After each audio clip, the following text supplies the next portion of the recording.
جاگا ہے، ہر سمت وبا کی صورت میں کیا خوف انجانا جاگا ہے۔ اس کے بعد کلام پیش کیا محترم عبدالرزاق بیکل صاحب نے، لکھتے ہیں بیگانگی میں شوق کی شدت کچھ اور ہے، ایک اجنبی سے پیار میں لذت کچھ اور ہے، تقریب حسن و عشق میں ملتی تو ہے کسک، دیکھی ہے پہلی بار اذیت کچھ اور ہے۔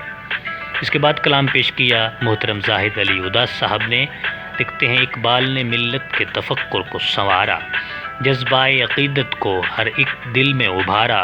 نظموں سے کیا قوم میں جذبہ اجاگر، اسلاف کی عظمت کو تسلسل سے نکھارا۔ اس کے بعد کلام پیش کیا ذوالفقار باقر صاحب نے، لکھتے ہیں ایسے بے وقت آ گئے آنسو، راز دل کا بتا گئے آنسو، دیکھ پائے نہ ان کو ہم لیکن اپنا جلوہ دکھا گئے آنسو۔ اس کے بعد کلام پیش کیا محترم الیاس عاجز صاحب نے، لکھتے ہیں لوگوں کو جانے عشق کیسے راس آ گیا، میرا لہو تو عشق نے چھوڑا نچوڑ کر، دل ٹکڑے ٹکڑے کر کے تو جب سے چلا گیا، میں پاگلوں کے جیسے رکھوں ان کو جوڑ کر۔ اس کے بعد کلام پیش کیا محترم حیدر عباس نے، لکھتے ہیں بہت سے لوگ محبت کے مقتدی تھے یہاں، پر ان کو دیکھ کے سب کو جواب دینا پڑا، عجب طرح کی جسارت کا سامنا تھا مجھے، جو خود گلاب تھا اس کو گلاب دینا پڑا۔ اس کے بعد کلام پیش کیا نظر فاطمی نے، لکھتے ہیں تنگ آ کے میرے طفل مزاجی سے آخرش،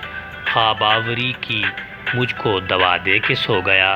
کتنی شبوں کا جاگا وہ دنیا کو توفتاً، ضرب کلیم بانگے درا دے کے سو گیا۔ اس کے بعد کلام پیش کیا شبانہ شبین زیدی نے، لکھتی ہیں نقش آہن کی طرح دل میں چھپا لے مجھ کو، آ کسی روز یوں ہی آ کے چرا لے مجھ کو،